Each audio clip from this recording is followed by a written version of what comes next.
నమస్కారం city morning bulletin కు స్వాగతం. ముందుగా ముఖ్యాంశాలు. జెడ్పీ చైర్పర్సన్ క్రిస్టినా అధ్యక్షతన జెడ్పీ సర్వసభ్య సమావేశం. పలు అంశాలపై సుదీర్ఘ చర్చ. విద్యాజ్యోతి పుస్తకాల ఆవిష్కరణ.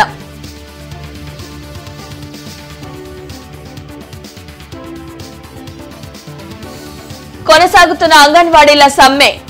ఎమ్మెల్యే కార్యాలయాలు ఇళ్ల వద్ద బైఠాయించి నిరసనలు.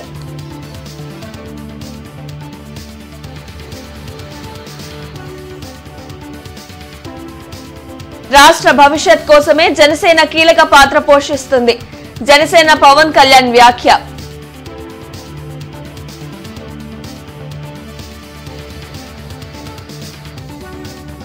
సీఎం జగన్ అన్ని వర్గాల ప్రజలను నట్టేట ముంచారు. రానున్న ఎన్నికల్లో ప్రజలు తగిన బుద్ధి చెబుతారన్న టీడీపీ నేతలు శ్రావణ్ కుమార్, రామాంజనేయులు.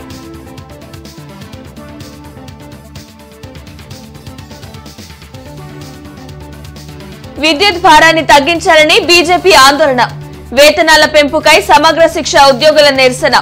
సమ్మె బాట పట్టిన పారిశుద్ధ్య కార్మికులు. జిల్లా ప్రజా పరిషత్ సమావేశ మందిరంలో జిల్లా ప్రజా పరిషత్ చైర్పర్సన్ కత్తెర హెన్రీ క్రిస్టినా అధ్యక్షతన సర్వసభ్య సమావేశం జరిగింది. ఈ సందర్భంగా పలు అంశాలపై చర్చించారు.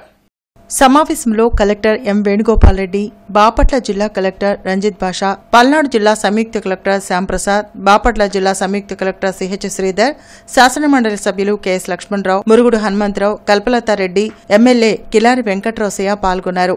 ఉమ్మడి గుంటూరు జిల్లా ప్రజా పరిషత్కు సంబంధించి 2023-24 సవరణ బడ్జెట్ మరియు 2024-25 అంచనా బడ్జెట్ ఆమోదం ఎజెండా అంశంపై చర్చించారు. ఈ సందర్భంగా జిల్లా ప్రజా పరిషత్ చైర్పర్సన్ కత్తెర హెనీ క్రిస్టినా మాట్లాడుతూ, ముఖ్యమంత్రి వైఎస్ జగన్మోహన్ రెడ్డి విద్యారంగానికి ఎంతో ప్రాధాన్యత ఇస్తున్నందున సామాజిక బాధ్యతగా జిల్లా ప్రజా పరిషత్ నిధులను వెచ్చించి 10వ తరగతి విద్యార్థులకు ఈ సంవత్సరం జగనన్న విద్యాజ్యోతి స్టడీ మెటీరియల్ పంపిణీకి సిద్ధం చేయడం జరిగిందన్నారు.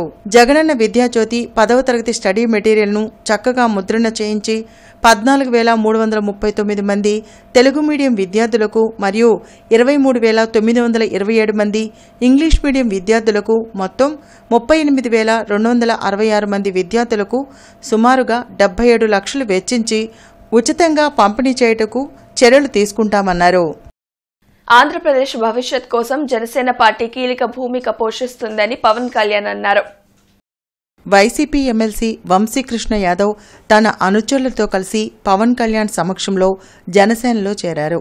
మంగళగిరిలోని పార్టీ కార్యాలయంలో వీరిని పార్టీ కండువా కప్పి పవన్ కళ్యాణ్ ఆహ్వానించారు. వైసీపీ పాలనలో ఉత్తరాంధ్ర ఏ విధంగా అభివృద్ధి చెందిందో ప్రజలు ఒకసారి గమనించాలని జనసేనాని పవన్ కళ్యాణ్ అన్నారు. ఏ నమ్మకంతో వంశీకృష్ణ జనసేనలోకి వచ్చారో ఖచ్చితంగా అలాంటి ప్రాధాన్యం దక్కుతుందని భరోసా ఇచ్చారు. వైఎస్ఆర్సీపీ పాలన గురించి వీటి గురించి ఏమి కాకుండా నేను ప్రత్యేకించి ఇంతకుముందు ఎట్లాగైతే ఆకర్షితున్నాయి నేను 2009లో వచ్చాను. అది కూడా చాలా స్వల్ప తేడాతో ఓడిపోయారు విశాఖ తూర్పు నియోజకవర్గం నుంచి. 2014 కూడా అదే పరిస్థితి. కానీ పోటాపోటీగా మళ్ళీ ఎమ్మెల్సీ ఎన్నికల్లో పోటీపడి గెలిచి ఆ విజయం మరి ఇలాంటి బలమైన నాయకుడిని జనసేనకి మనస్ఫూర్తిగా ఇష్టపడి వచ్చినందుకు ఇంకొక మారు మనస్ఫూర్తిగా ధన్యవాదాలు తెలుపుకుంటూ, ఏ నమ్మకంతో అయితే జనసేనలోకి వచ్చారో మీకు మనస్ఫూర్తిగా నేను వ్యక్తిగతంగా పార్టీ పరంగా భరోసా ఇస్తున్నాను. మీకు అండగా ఉంటాం. మీతో పాటు వచ్చిన మీ అందరికీ కూడా ఈ రోజున కండువాలించిన ప్రతి ఒక్కరు కూడా పేరు పేరున మీలో ఒకళ్ళు ఇద్దరు నాకు ఖచ్చితంగా యువరాజ్యంలో చేశారని అనుకుంటా ఉన్నాను. మీరు చేశారు, దుర్గాప్రసాద్ గారు. సో మీ అందరికీ మరోమారు మనస్ఫూర్తిగా స్వాగతం పలుకుతూ, నేను చూస్తుంది మీకు ఆయనతో పాటు గత దశాబ్దన్నర కాలంగా ఉన్నారు కాబట్టి ఆయనకి ప్రత్యేకించి మీకు చెప్తున్నాను. ఇది ఆయన్ని నేను ఒక నియోజకవర్గం దృష్టితో చూడట్లేదు. అలాంటి బలమైన వ్యక్తులు రాష్ట్రానికి చాలా అవసరం. రాష్ట్ర స్థాయి నాయకుడిగా ఆయన ఎదగాలి. మనస్ఫూర్తిగా దానికి నా వంతు కృషి నేను చేస్తానని మీకు తెలియజేసుకుంటూ, కాంపిటేటివ్ ఎగ్జామ్స్ కు ప్రిపేర్ అయ్యే అభ్యర్థులు గ్రంథాలయాలను సద్వినియోగం చేసుకోవాలని జిల్లా జాయింట్ కలెక్టర్ రాజ్ కుమారి అన్నారు. జిల్లా గ్రంథాలయ సంస్థ పర్సన్ ఇన్ఛార్జిగా బాధ్యతలు తీసుకున్న ఆమె అరండల్పేటలోని జిల్లా గ్రంథాలయంను పరిశీలించారు. గ్రూప్ 1, గ్రూప్ 2 నోటిఫికేషన్ను ప్రభుత్వం ఇచ్చిన నేపథ్యంలో అభ్యర్థులకు అవసరమైన బుక్స్ను అందుబాటులో ఉంచనున్నట్లు జేసీ తెలిపారు. పుస్తక పఠనంపై ఆసక్తిని పెంపొందించేందుకు చర్యలు తీసుకోనున్నట్లు వివరించారు. జిల్లాలోని వివిధ శాఖల గ్రంథాలయ అధికారులకు కాంపిటేటివ్ బుక్స్ను రాజ్కుమారి అందించారు. అలాగే ఏపీ ఎకానమీ, ఇండియన్ ఎకానమీకి సంబంధించిన పుస్తకాలు ఉన్నాయి, సైన్స్ అండ్ టెక్నాలజీకి సంబంధించిన పుస్తకాలు, అలాగే జనరల్ నాలెడ్జ్, కరెంట్ అఫైర్స్కి సంబంధించిన బుక్స్, అథమెటిక్, రీజనింగ్, మెంటల్ ఎబిలిటీకి సంబంధించిన బుక్స్ ఉన్నాయి, జాగ్రఫీ, సోషియాలజీకి సంబంధించిన పుస్తకాలు ఉన్నాయి. అలాగే కొంతమంది విద్యార్థులు తెలుగు అకాడమీకి సంబంధించిన బుక్స్ నుంచి ఎక్కువ క్వశ్చన్స్, బిట్స్ రావడం జరుగుతుంది కాబట్టి ఆ పుస్తకాలు కూడా ఇమ్మని అడిగారు. సో ఈ సబ్జెక్టులకు సంబంధించిన అకాడమిక్ పుస్తకాలు కూడా మనం స్టూడెంట్స్ అందరికీ కూడా అందుబాటులో ఉంచాం.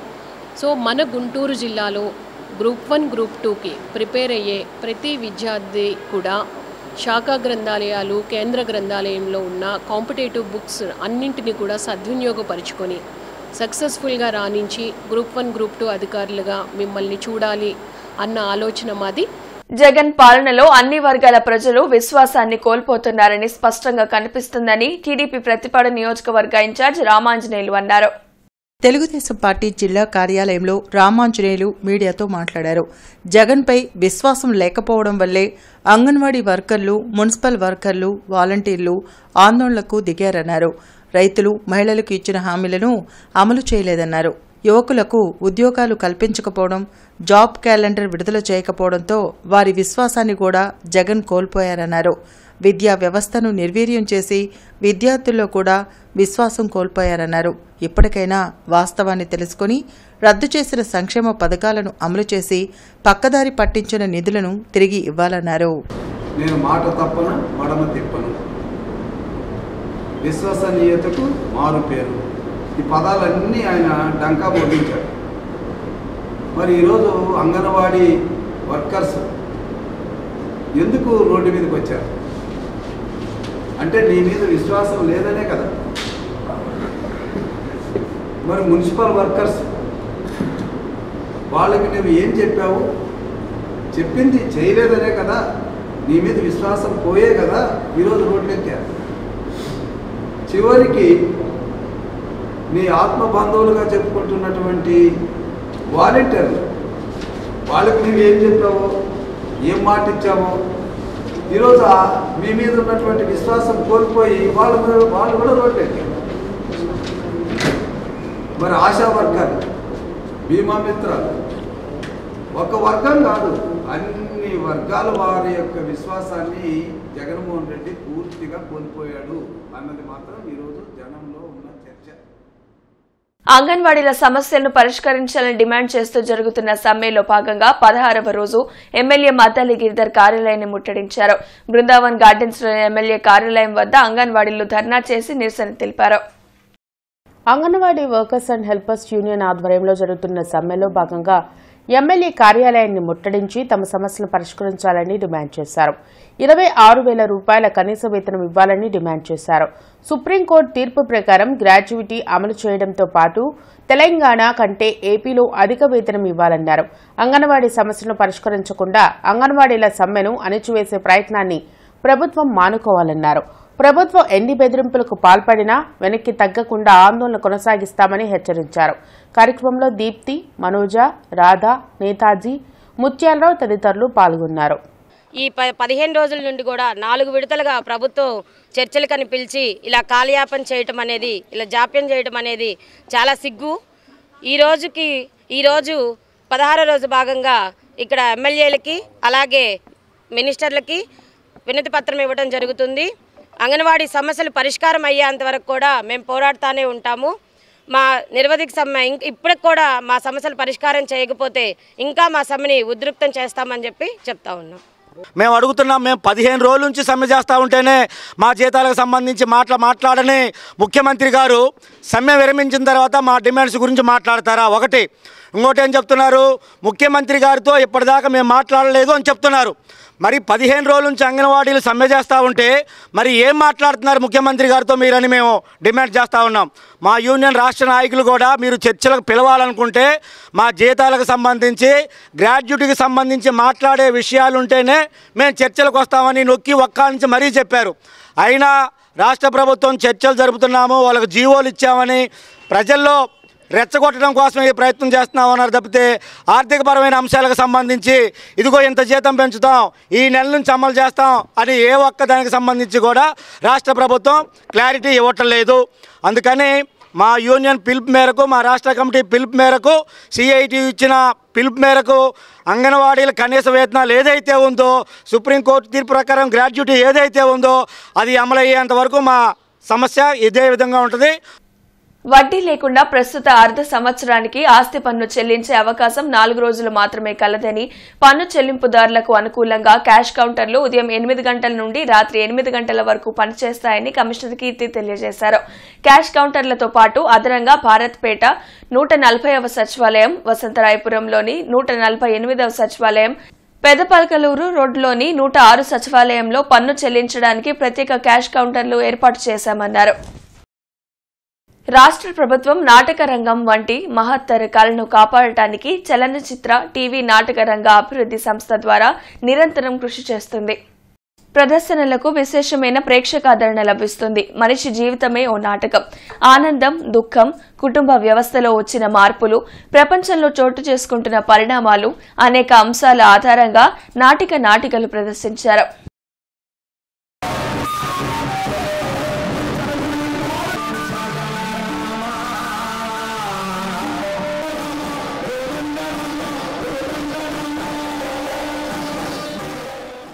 నమ్మించి ప్రజలను మోసం చేయడంలో వైఎస్ జగన్మోహన్ రెడ్డి సిద్ధహస్తుడని టీడీపీ జిల్లా అధ్యక్షులు తెనాలి శ్రావణ్ కుమార్ విమర్శించారు. గుంటూరులోని పార్టీ కార్యాలయంలో తెనాలి శ్రావణ్ కుమార్ మీడియాతో మాట్లాడారు. రాజధానికి భూములిచ్చిన రైతులకు అండగా నిలుస్తానని అధికారంలోకి వచ్చాక 3 రాజధానులంటూ రాజధాని రైతులను రోడ్డెక్కించిన నమ్మక ద్రోహి జగన్ అని ధ్వజమెత్తారు. మద్య నిషేధం చేస్తానని హామీ ఇచ్చి రాష్ట్రంలో మద్యం ఏరులై పారేలా చేస్తున్నది జగన్ కాదా అని ప్రశ్నించారు. అన్ని వర్గాలను నట్టేట ముంచిన జగన్కు 2024 ఎన్నికల్లో తగిన బుద్ధి చెప్పేందుకు ప్రజలు సిద్ధంగా ఉన్నారని చెప్పారు. అది కూడా నీటి మూటలే నమ్మించి మోసం చేయటమే మహిళా సోదరుమణులని మీకు తెలియజేస్తా ఉన్నా. ఈరోజు మద్య నిషేధం 4 సంవత్సరాలు 9 నెలల పాలిపాలన కాలంలో మద్య నిషేధం ఎక్కడుంది? ఓట్లు అడిగే నైతిక హక్కు ఎక్కడుంది? మద్య నిషేధం చేసిన తర్వాతే ఓట్లు అడుగుతానన్న జగన్మోహన్ రెడ్డికి నైతిక హక్కు ఉందా? ఇది నమ్మించి మోసం చేయటం కాదా అని అడుగుతున్నా. నిషేధం చేయకపోగా అనేక రూపాల్లో మద్యాన్ని తీసుకొచ్చి తయారీ అతనే, డిస్టిలరీస్ అన్ని అతను గుప్పిట్లో పెట్టుకున్నాడు, అమ్మకం అతనే. దానికి మళ్ళీ పేటిఎం కానీ లేకపోతే గూగుల్ పే కానీ ఇంకే రకమైన యూపీఐ ఐడి ద్వారా కానీ చెల్లించడం లేదు, డైరెక్ట్ క్యాష్తో కొనుక్కోవాలి. మొదటి సంవత్సరం కొత్త అబద్ధం చెప్పాడు. మద్యం యొక్క రేట్లను విపరీతంగా పెంచేశాడు. ప్రజలు అడిగారు, చాలామంది మంత్రులు సమాధానం చెప్పారు, ఈయన సమాధానం చెప్పాడు. ఏమిటయ్యా అంటే రేట్ ఎక్కువైతే తాగటం తగ్గిస్తారు. నాసిరకం బ్రాండ్లు తీసుకొచ్చి వేలాది మంది ప్రాణాలు బలి ఉన్నాడు. రాష్ట్రంలో అన్ని వర్గాల ప్రజలను వంచిన ఘనత సీఎం జగన్ కు దక్కుతుందని జనసేన నాయకులు బోనబోయిన శ్రీనివాస్, గాదే వెంకటేశ్వరరావు అన్నారు. జిల్లా పార్టీ కార్యాలయంలో వారు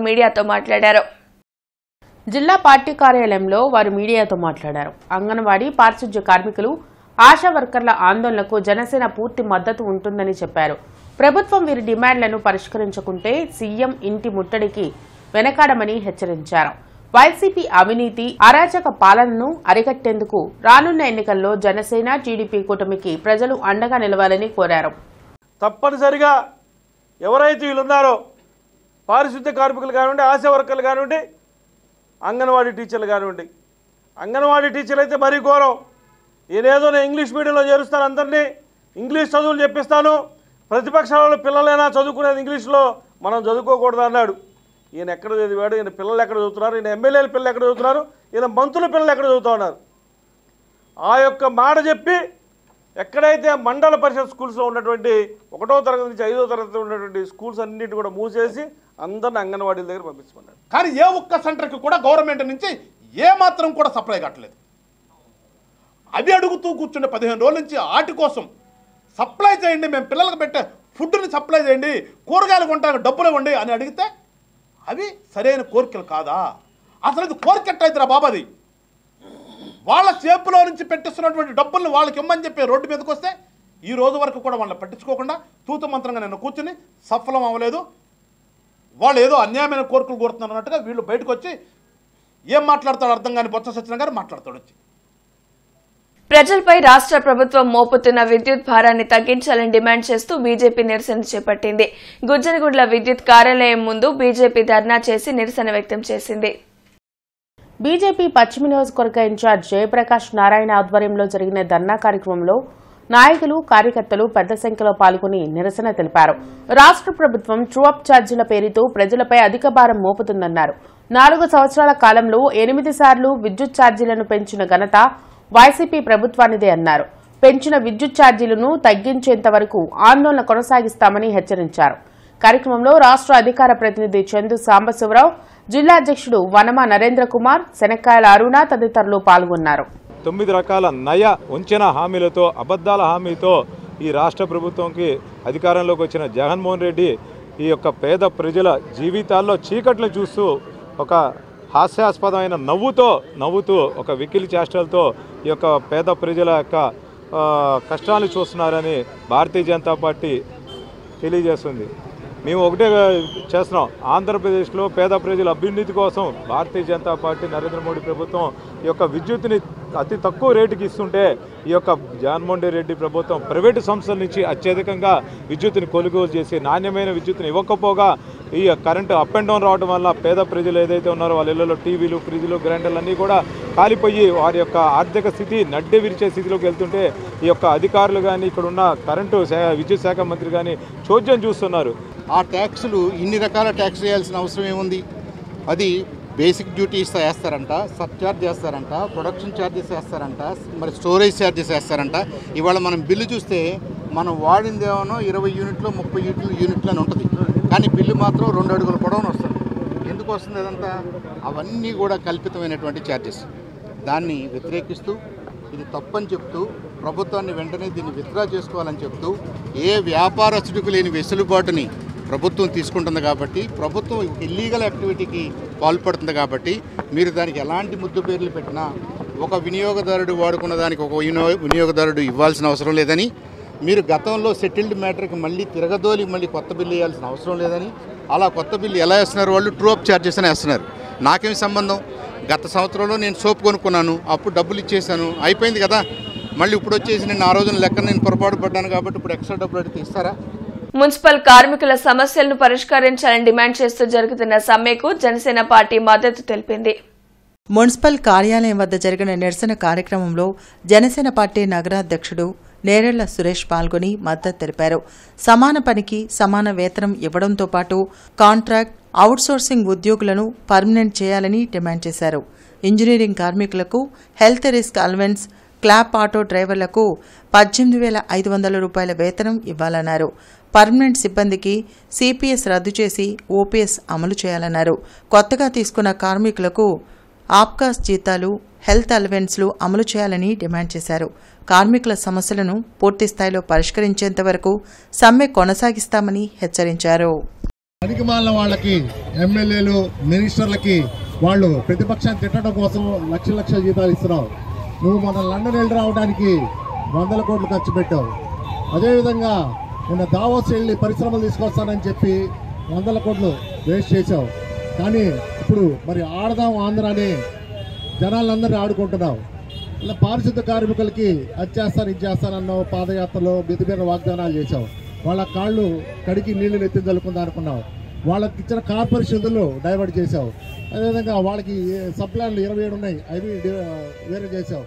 కానీ ఇన్ని రకాలుగా వాళ్ళని ఆడుకుంటున్నావు. అంగన్వాడీల సమస్యలను పరిష్కరించాలని డిమాండ్ చేస్తూ ప్రతిపాడు ఎమ్మెల్యే మేకతోటి సుచరిత ఇంటిని ముట్టడించారు. అంగన్వాడీల సమస్యలను పరిష్కరించాలని డిమాండ్ చేస్తూ చేపట్టిన సమ్మె కొనసాగుతుంది. సమ్మెలో భాగంగా ఎమ్మెల్యే సుచరిత ఇంటిని ముట్టడించారు. బ్రాడీపేటలోని ఎమ్మెల్యే ఇంటి ముందు బైఠాయించి నిరసన తెలిపారు. తమ సమస్యలను ముఖ్యమంత్రి దృష్టికి తీసుకువెళ్లాలని ఎమ్మెల్యేను కోరారు. కనీస వేతనం ఇవ్వడంతో పాటు సుప్రీంకోర్టు తీర్పు ప్రకారం గ్రాడ్యుటీ అమలు చేయాలని డిమాండ్ చేశారు. అంగన్వాడీల సమస్యలను ముఖ్యమంత్రి దృష్టికి తీసుకువెళ్తామని ఎమ్మెల్యే సుచరిత హామీ ఇచ్చారు. ఖచ్చితంగా నా పరిధి మేరకు నేను గౌరవ సీఎం గారి దృష్టిలోకి తీసుకుని వెళ్తాను. ఏమైతే మన సిఎస్ గారిని కలవడానికి నేను టైం తీసుకున్నాను, దాంట్లో ఇది కూడా ప్రస్తావించి సాధ్యమైనంత వరకు అంటే వయా మీడియాగా ఏదో ఒక మీ యొక్క డిమాండ్స్ ఏవైతే ఉన్నాయో అవి తప్పకుండా సీఎం గారి నోటీసు తీసుకువెళ్ళడం జరుగుతుందని చెప్పి నేను కోరుతా ఉన్నాను. ఎందుకంటే మీరు గ్రామాల్లో చిన్నపిల్లల సంరక్షణ కానివ్వండి, గర్భిణీల సంరక్షణ కానివ్వండి, మరి వాళ్ళ యొక్క పోషకాహారం అంతా మీ చేతుల ద్వారా జరుగుతూ ఉంది. మరి గత 16 రోజులుగా మీరు ఆ కార్యక్రమాలన్నీ ఆపేసి మరి మీ జీవనం కోసం మీరు పోరాటం చేస్తూ ఉన్నారు. ఖచ్చితంగా దీన్ని సీఎం గారి దృష్టిలోకి నా బాధ్యతగా తీసుకెళ్తానని చెప్పి మీ అందరికీ తెలియజేస్తున్నాను. కాపు రాజకీయ భవిష్యత్ కార్యాచరణపై జరుగుతున్న చైతన్య సదస్సును జయప్రదం చేయాలని తెలుగు, బలిజ, కాపు జేఏసీ కన్వీనర్ దాసరి రాము పిలుపునిచ్చారు. ఈ నెల 30న జరగనున్న సదస్సులో కాపు వర్గీయులు పెద్ద సంఖ్యలో పాల్గొనాలని కోరారు. అరండల్పేటలోని ఓ హోటల్లో దాసరి రాము మీడియాతో మాట్లాడారు. వెంకటేశ్వర విజ్ఞాన మందిరంలో జరగనున్న సదస్సుకు అన్ని ఏర్పాట్లు చేసినట్లు చెప్పారు. దేశానికి స్వాతంత్ర్యం వచ్చిన నాటి నుండి రాష్ట్ర అభివృద్ధి కోసం కాపులు కృషి చేస్తున్నారన్నారు. కాపులు కొన్ని సంవత్సరాలుగా రాజకీయ బానిసత్వంలో మగ్గుతున్నారన్నారు. రానున్న ఎన్నికల్లో కాపులకు రాజకీయ పార్టీలు ఇచ్చే ప్రాధాన్యతపై జరగనున్న సదస్సులో పెద్ద సంఖ్యలో కాపులు పాల్గొనాలని పిలుపునిచ్చారు. కార్యక్రమంలో లింగంశెట్టి ఈశ్వరరావు, శివరాం, సీతారామయ్య తదితరులు పాల్గొన్నారు. మార్కెట్ సెంటర్లో ఉన్న వెంకటేశ్వర విజ్ఞాన మందిరంలో ఉదయం 9 నుంచి మధ్యాహ్నం 2 దాకా మన కాపు రాజకీయ భవిష్యత్తు కార్యాచరణ సదస్సు ఒకటి ఏర్పాటు చేసుకున్నాం. దీన్ని మా టీబీకే జేఏసీ, కాపు రాజకీయ చైతన్య వేదిక ఇద్దరం 2 వేదికలు కలిపి ఈ కార్యక్రమాన్ని ముందుకు తీసుకెళ్తున్నాం. మధ్యాహ్నం 2 తర్వాత భోజన కార్యక్రమాలు ఉంటాయి. ఈ సభలో మరి గుంటూరు, కృష్ణా జిల్లా ముఖ్యంగా ఈ 2 జిల్లాల్లో అత్యధిక జనాభాగా కాపులు ఉన్నారు. కమ్మ కాపు సమానంగా ఉంటాయి 2 జిల్లాల్లో. 5 లక్షల మంది 5 లక్షల మంది పైన ఉన్నాం. కానీ ఎమ్మెల్యే టికెట్లు ఇచ్చే విషయంలో మాత్రం చాలా చాలా తక్కువ ప్రాతినిధ్యం, అది కూడా ఓడిపోయి సీట్లు ఇస్తున్నారు. మొదటి నుంచి కూడా మమ్మల్ని ఇబ్బంది పెడుతున్నారు. దీని మీద అందరు కులపెద్దలు అందరం కలిసి చర్చించుకొని రేపు రాబోయే ఎన్నికల్లో భవిష్యత్తు కార్యాచరణ మనం ఎట్లా ఉండాలా అన్నది దాని మీద మేము మాట్లాడుకోబోతున్నాం. మీటింగ్లో మేము ఎన్ని ఓట్లు ఉన్నాయో అన్ని సీట్లు అన్ని కులాలకి, మాకే కాదు అన్ని కులాలకు కూడా, మైనారిటీ, బీసీలు, మిగతా కులాలకు కూడా ఎన్ని ఓట్లు ఉంటే అన్ని సీట్లు ఇవ్వాలా, అందరికీ తగిన ప్రాతినిధ్యం ఇవ్వాలా. కాపుల సమస్యలు మొదటి నుంచి పెండింగ్లో ఉన్నాయి, ఆ సమస్యలు తీర్చాలా. వీటన్నిటికీ అనుకూలంగా ఉండే రాజకీయ పార్టీలకి మేము మద్దతు ఇస్తాం. వీటన్నిటి కుల పెద్దలు అందరం కలిసి తీర్మానం చేసి అన్ని రాజకీయ పార్టీలకు ఆ తీర్మానం కాగితాలని పంపిద్దామని చెప్పని ఈ కార్యక్రమాన్ని ఏర్పాటు చేసుకున్నాం. దీనికి గుంటూరు జిల్లా, ఉమ్మడి గుంటూరు జిల్లా అంటే ఇప్పుడు బాపట్ల, నసరాపేట జిల్లాలు కూడా ఉన్న అందరూ కూడా, గుంటూరు ముఖ్యంగా గుంటూరు పార్లమెంటు అత్యంత బలంగా ఉన్నాం మేము. కానీ మాకు ఎక్కడ ప్రాతినిధ్యం లేదు. ఎస్సీలకు వెళ్ళిపోతాయి 2, మైనారిటీకి వెళ్ళిపోతాయి. ఇంటర్మీడియట్ విద్యారంగంలో మిగతా కళాశాలలకు పోటీగా హిందూ కళాశాల పురోగమిస్తున్నట్లు కళాశాల ఇంటర్మీడియట్ ఇన్ఛార్జ్ డాక్టర్ అప్పరాజు ముంజుశ్రీ తెలియజేశారు. హిందూ కళాశాల ఈ కళాశాల నగరానికి ఎంతో సుపరిచితం. మారుతున్న కాలానికి అనుగుణంగా విద్యార్థులను తీర్చిదిద్దుతూ ముందుకు సాగుతున్న సంస్థ. ఇంటర్మీడియట్ విద్యారంగంలో మిగతా కళాశాలలకు పోటీగా ముందుకు సాగుతున్నది. ఇంటర్మీడియట్ విద్యలో అనేక మార్పులు చేసి ప్రస్తుతం ఉన్న పోటీలో తమ కళాశాల ముందుకు పురోగమిస్తున్నట్లు కళాశాల intermediate incharge doctor Abbaraju Manjusree తెలిపారు. ప్రతి నెల విద్యార్థుల తల్లిదండ్రులతో సమావేశం నిర్వహించి వెనుకబడిన విద్యార్థులకు ప్రత్యేక తరగతులు నిర్వహించి అద్భుత ఫలితాలను గత ఏడాది సాధించినట్లు, అదేవిధంగా ఈ సంవత్సరం కూడా ముందుకు వెళుతున్నట్లు ఒక ప్రకటనలో మంజుశ్రీ తెలిపారు. సాధారణ విద్యార్థి సైతం చక్కని ప్రతిభ సాధించేటట్లు తాము తర్ఫీదు ఇస్తున్నట్లు తెలిపారు. ఇంటర్మీడియట్ విద్యలో నగరంలోని అన్ని కళాశాలలకు భిన్నంగా వినూత్న రీతిలో కోర్సు నిర్వహిస్తున్నాము. విద్యార్థులు రోజు తరగతులు హాజరవుతూ సాయంత్రం పూట స్టడీ అవర్స్కి కూడా హాజరవుతున్నారు. మరియు ప్రతి నెల తల్లిదండ్రులతో ఇంటరాక్షన్ నిర్వహిస్తున్నాము. అలాగే చదువులో వెనుకబడిన విద్యార్థులకు ప్రత్యేక 2 నెలల క్లాసెస్ కూడా నిర్వహించడం వల్ల గత ఏడాది అనేక అద్భుత ఫలితాలు వచ్చాయి. ఇదే స్ఫూర్తితో ఈ సంవత్సరం కూడా ముందుకు వెళ్తున్నాము. ఎంసెట్ క్లాసెస్ కూడా ప్రతి ఏడాది నిర్వహిస్తున్నాము. ఐపీఈ తర్వాత కూడా ప్రతి సంవత్సరం ఐపీఈ తర్వాత కూడా free EAMCET 40 days crash course కూడా నిర్వహించడం జరుగుతుంది. డిప్యూటీ మేయర్ సజీలా జన్మదిన వేడుకలు నగరంలో ఘనంగా జరిగాయి. మంత్రి అంబటి రాంబాబు, యార్డ్ చైర్మన్ నిమ్మకాయల రాజనారాయణ, వైసీపీ నేతలు షౌకత్, ముంతాజ్, పార్టీ శ్రేణుల మధ్య సజీలా కేక్ కట్ చేసి సంబరాలు జరిపారు. అభిమానులు బాణాసంచా కాల్స్తూ ఆనందం వ్యక్తం చేశారు. సజీలా మరిన్ని పదవులు అధిరోహించాలని ఆకాంక్షించారు. సత్తెనపల్లిలో అంగన్వాడీలు మంత్రి అంబటి రాంబాబు ఇంటి ముట్టడికి యత్నించగా పోలీసులు అడ్డుకున్నారు. ఈ సందర్భంగా అంగన్వాడీలు పోలీసుల మధ్య స్వల ఉద్రిక్తత చోటు చేసుకుంది. అంగన్వాడీలు తమ సమస్యలు పరిష్కరించాలని డిమాండ్ చేస్తూ ప్రభుత్వానికి వ్యతిరేకంగా నినాదాలు చేశారు.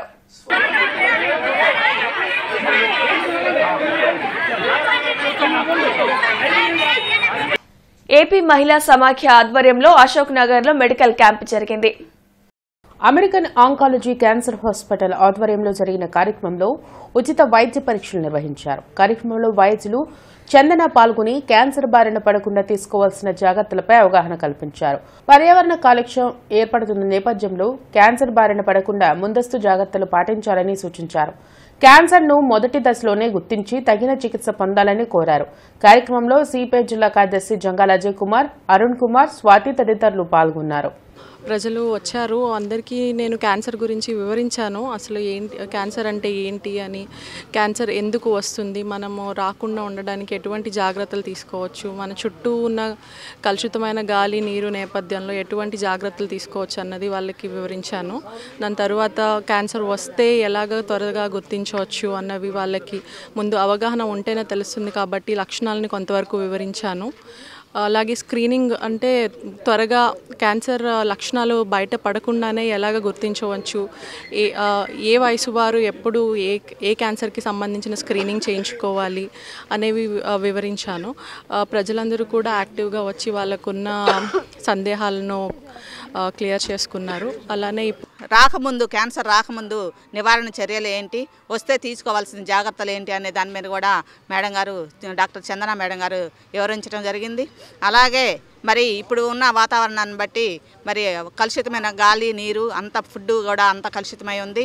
ఇటువంటి సమయంలో మనం ఎలాంటి జాగ్రత్తలు తీసుకోవాలి, అలాగే మరి ఇప్పుడున్న సమయంలో రాష్ట్రంలో ఆరోగ్యము విద్య అనేది కూడా అత్యంత ఖరీదమైనది.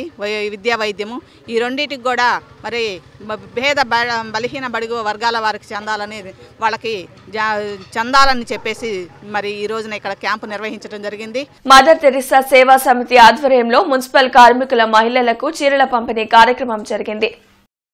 లాడ్జ్ సెంటర్లో జరిగిన కార్యక్రమంలో అధ్యక్షుడు సముద్రాల కోటేశ్వరరావు మాట్లాడుతూ గత 20 సంవత్సరాల నుండి మదర్ తెరిసా సేవా సమితి ఆధ్వర్యంలో పలు సేవా కార్యక్రమాలు నిర్వహిస్తున్నట్లు తెలిపారు. న్యూ ఇయర్ సందర్భంగా నగరంలో చేపట్టిన పలు సేవా కార్యక్రమాలలో భాగంగా ప్రతి ఒక్కరూ సేవా గుణాన్ని కలిగి ఉండాలని ఆయన కోరారు. అదేవిధంగా ఈ నూతన సంవత్సరం సందర్భంగా ఈ రోడ్లో ఉండే మున్సిపాలిటీ వర్కర్స్కి మరి దుప్పట్లు అదేవిధంగా శారీస్ ఇవ్వటం జరిగింది. గుంటూరులో అనేక చర్చిల్లో కూడా ఇవ్వటం జరిగింది. కాబట్టి మనిషి అనేవాడు దేవుడి మార్గంలో మంచి మార్గం ఉండాలి, మంచి మనస్తత్వం ఉండాలి, మంచి ఆలోచన కలిగి జీవించినప్పుడే దేవుడి మార్గంలో నడుస్తారని ఏదైతే జేసస్ చెప్పాడో ఆ మార్గం నడవాలని. ఏపీ సమగ్ర శిక్ష కాంట్రాక్ట్ అండ్ అవుట్ సోర్సింగ్ ఉద్యోగుల సమస్యలను పరిష్కరించాలని డిమాండ్ చేస్తూ జరుగుతున్న సమ్మె 2వ రోజు కొనసాగింది. జిల్లా కలెక్టర్ కార్యాలయం వద్ద జరిగిన కార్యక్రమంలో సమగ్ర శిక్షలో పనిచేసే అన్ని విభాగాల ఉద్యోగులను పర్మనెంట్ చేయాలని డిమాండ్ చేశారు. సుప్రీంకోర్టు తీర్పు ప్రకారం సమాన పనికి సమాన వేతనం ఇవ్వడంతో పాటు హెచ్ఆర్సీ పాలసీని అమలు చేయాలన్నారు. పార్ట్ టైం విధానాన్ని రద్దు చేసి ఫుల్ టైం విధానాన్ని అమలు చేయాలన్నారు. మెడికల్ లీవ్లు, ఈపీఎఫ్, ఈఎస్ఐ సౌకర్యాన్ని కల్పించాలని డిమాండ్ చేశారు. ఉద్యోగుల సమస్యలు పరిష్కరించేంత వరకు ఆందోళన కొనసాగిస్తామని హెచ్చరించారు. కార్యక్రమంలో జిల్లా అధ్యక్షుడు చాంద్ బాషా తదితరులు పాల్గొన్నారు. మేము అదే అడుగుతున్నాం, బేషరతుగా అన్ని శాఖల్లో ఉన్నటువంటి కాంట్రాక్ట్ ఉద్యోగులందరినీ రెగ్యులర్ చేయాలి, వాళ్ళందరినీ కూడా ఈహెచ్ఎస్ కార్డ్స్ ప్రొవైడ్ చేయాలి, వాళ్ళకి చైల్డ్ కేర్ లీవ్స్ ఇవ్వాలి. అప్పటి వరకు వీళ్ళందరినీ సుప్రీంకోర్టు యొక్క జడ్జిమెంట్ ప్రకారము వీళ్ళకి సమాన పనికి సమాన వేతనం కల్పించాలని చెప్పేసి కూడా డిమాండ్లో పెట్టాం. అట్లాగే వీళ్ళకు రావాల్సినటువంటి గత 3 నెలల నుంచి వీళ్ళకి జీతభత్యాలు లేవు. ఇదే ప్రభుత్వం కనుక ఇలాగే కంటిన్యూ అయితే రేపటి నుంచి భిక్షాటన కార్యక్రమం మొదలు పెట్టబోతున్నాము. భిక్షాటన కార్యక్రమం అనేటువంటిది ఈ ప్రభుత్వం జీతాలు వేయని పక్షంలో జోల పట్టుకొని ప్రతి ఆఫీస్కి వెళ్ళి భిక్షాటన కార్యక్రమం చేస్తామని చెప్పేసి కూడా ఈ సందర్భంగా తెలియజేసుకుంటున్నాము. అంతేకాదు ఈ ప్రభుత్వం ఇప్పటికైనా స్పందించి సమగ్ర శిక్షలో పనిచేస్తున్నటువంటి ప్రతి ఒక్క ఉద్యోగికి న్యాయం చేసే వంతు కూడా ఈ దీక్షా శిబిరం ఇలాగే కంటిన్యూ చేస్తాం. మా యొక్క హక్కులు సాధించుకునేంత వరకు ఈ పోరాటం ముందుకు తీసుకెళ్తామని చెప్పేసి కూడా తెలియజేసుకుంటూ ఉద్యోగుల్ని మరొకసారి మోసం చేసే విధానంగానే మర్చిపోవాలని చెప్పి ప్రభుత్వాన్ని వేడుకుంటూ తూర్పు నియోజకవర్గంలోని శారదా కాలనీ 50వ వార్డులో ఉన్న బి ఫారం పట్టాలను రిజిస్ట్రేషన్ చేయాలని ఎమ్మెల్యే మొహమ్మద్ ముస్తఫాను స్థానికులు కోరగా ఎమ్మెల్యే ఆదేశాల మేరకు తూర్పు సమన్వయకర్త నూరి ఫాతిమా బి ఫారంలను రిజిస్ట్రేషన్ చేయాలని ఆర్డీఓకి వినతిపత్రం అందించారు. ఈ సందర్భంగా డిప్యూటీ మేయర్ డైమండ్ బాబు నూరి ఫాతిమా మాట్లాడుతూ నియోజకవర్గంలోని సమస్యల పరిష్కారానికి వీలైనంత త్వరగా కృషి చేస్తామని చెప్పారు. ఈ వార్త ఇంతటితో సమాప్తం. నమస్కారం.